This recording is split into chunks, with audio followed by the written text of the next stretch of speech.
Buenos días. ¿Alguna vez han preguntado cómo es que se transmite el sonido de nuestra voz? ¿Qué pasa cuando aplaudimos? ¿Cuál es el origen de los tenebrosos sismos? ¿O cómo el mar posee tan peculiar y majestuoso movimiento? ¿Cómo es posible la creación de la música? Situaciones de la vida cotidiana. Todo inicia con la explicación de las ondas mecánicas. Primero, hay que definir qué es una onda. En física, a una onda se le denomina la propagación de energía como un movimiento periódico en un determinado entorno, debido a la alteración de una propiedad física de un cuerpo o de una sustancia. Entonces, a modo de resumen, una onda va a ser la propagación de energía debido a las alteraciones físicas de un cuerpo o una sustancia en un determinado ambiente. ¿En qué momento se iniciaron a estudiar las ondas? Todo inició con este señor, Galileo Galilei.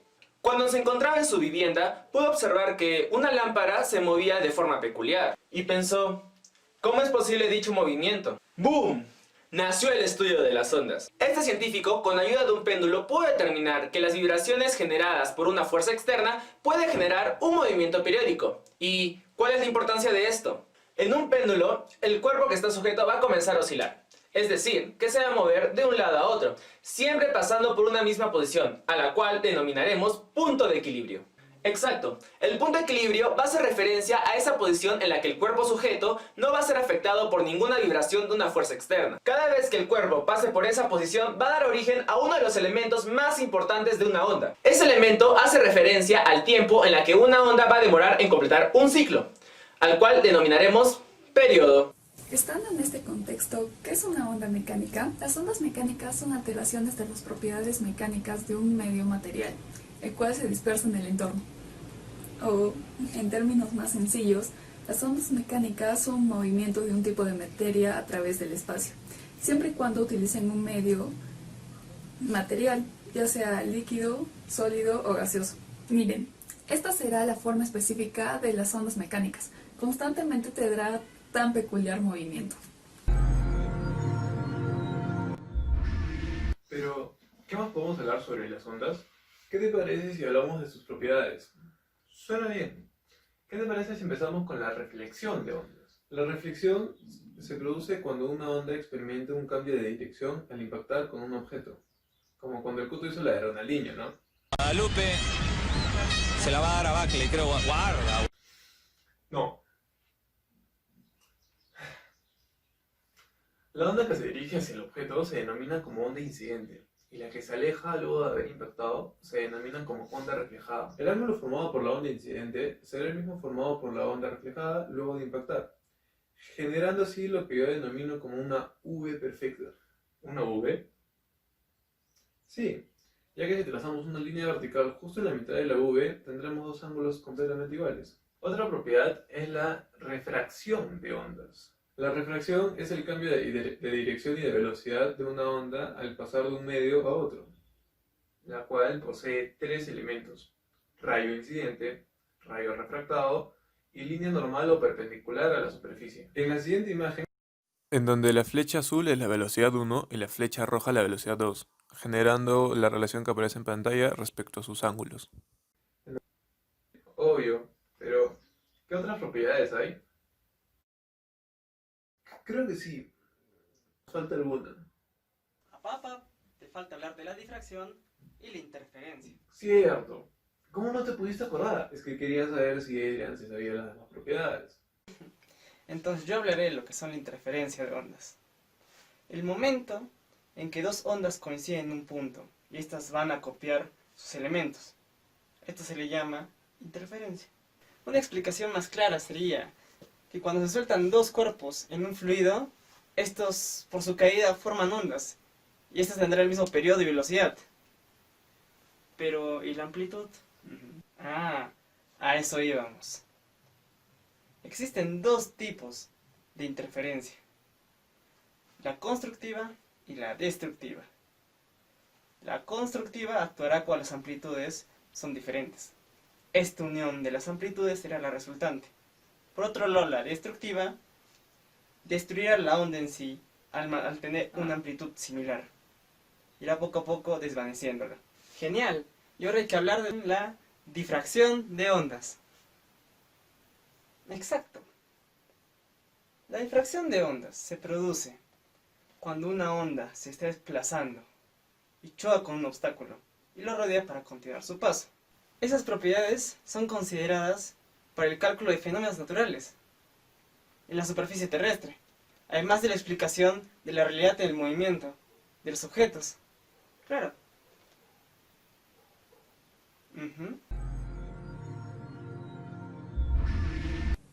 Una onda mecánica es periódica, pero ¿qué es el periódico? Buena pregunta. En este caso, ¿será que su movimiento se repite cada cierto intervalo de tiempo? Y se logra observar cómo este movimiento se muestra como una función, y cada cierto intervalo regresa a una cierta posición. Necesitan un medio físico. Este medio será el espacio en donde se encuentre la onda, y esto se va a trasladar a un objeto material. Este proceso se denomina propagación de ondas. Un claro ejemplo es el movimiento de un resorte atado a un cuerpo. O de forma más común tenemos al sonido. El medio físico será un fluido, el cual será el aire, y con ayuda de la presión que se genera, este se va a poder transmitir. Pero, ¿cómo haríamos esto si no sé cuáles son los elementos? Exacto, Geraldine. ¿Qué haríamos si no conociéramos los elementos? Entonces, hay que conocerlos. La función f, que depende de la posición y el tiempo, donde se va a tener también la amplitud, la posición máxima de una onda. La frecuencia angular, representada en radianes sobre segundo, el número de onda, cual nos dirá en qué número de onda se encuentra el movimiento. Esto conllevará a la ecuación de la onda, cual se explicará más adelante. Creo que nos toca hablar de los tipos de ondas, ¿no? Correcto. Las ondas longitudinales y las transformables.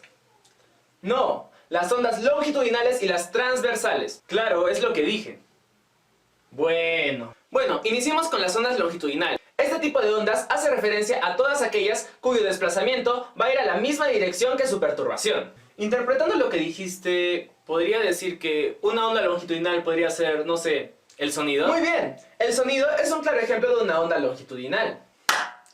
Estas partículas son empujadas por el incremento de presión debido al sonido, y a medida de que ésta vaya disminuyendo, la onda se irá extinguiendo. ¿Entendiste? No, realmente no entiendo cuál es su verdadero significado. Simplemente las capas de aire se irán empujando unas a otras, lo cual ocasiona la transmisión del sonido. ¡Oh, ya entendí! Pero creo que te falta hablar de un tipo de onda. No estoy seguro. ¿Me faltará? Pues sí, te faltan unas, y son las ondas transversales. Son aquellas en las cuales la onda se mueve de forma perpendicular a la perturbación. Y un ejemplo de eso es cuando se mueve una soga de arriba hacia abajo. Así. No, así.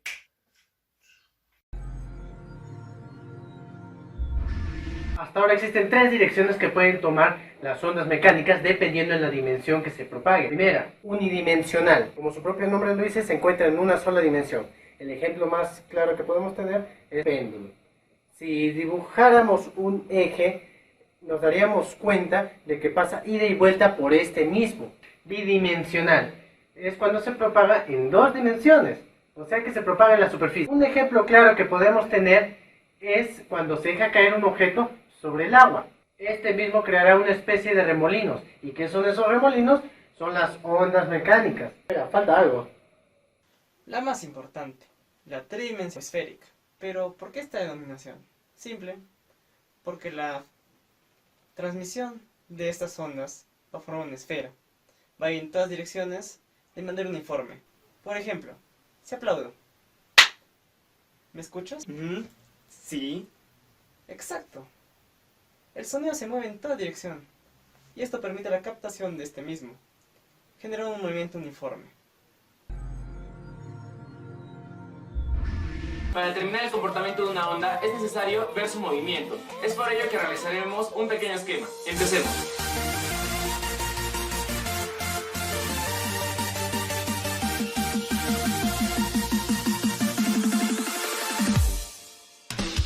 Ahora que hemos concluido, vamos a ver el movimiento de una onda. Como se ha podido observar si tú mueves una partícula, se va a mover el resto. Esto es una perturbación uniforme. Ahora que se observó el movimiento de una onda, es necesario hallar una ecuación que determine la misma. Entonces, la ecuación de una onda se da por una ecuación diferencial denominada la derivada de segundo orden de la amplitud respecto al tiempo menos la velocidad al cuadrado por la derivada de segundo orden de la amplitud respecto a la posición, igual a 0. Para resolver esta ecuación diferencial se va a aplicar un método de derivación denominado separación de variables. Se puede escribir de la siguiente manera: derivada respecto al tiempo más la velocidad por la derivada respecto a la posición por la derivada respecto al tiempo menos la velocidad por la derivada respecto a la posición, ambos multiplicados por a igual a 0. Como está igual a 0, vamos a tener dos respuestas. Entonces tenemos dos funciones: f de x menos velocidad por el tiempo y g de x más velocidad por el tiempo. La suma de ambas va a dar la ecuación de la onda. Los signos van a indicar la dirección de la que se propaga la onda. En este caso, f va a tener una dirección positiva y g una dirección negativa. En un plano cartesiano, f va hacia más x y g hacia menos x. ¿Qué pasa si queremos lograrlo con una onda tridireccional?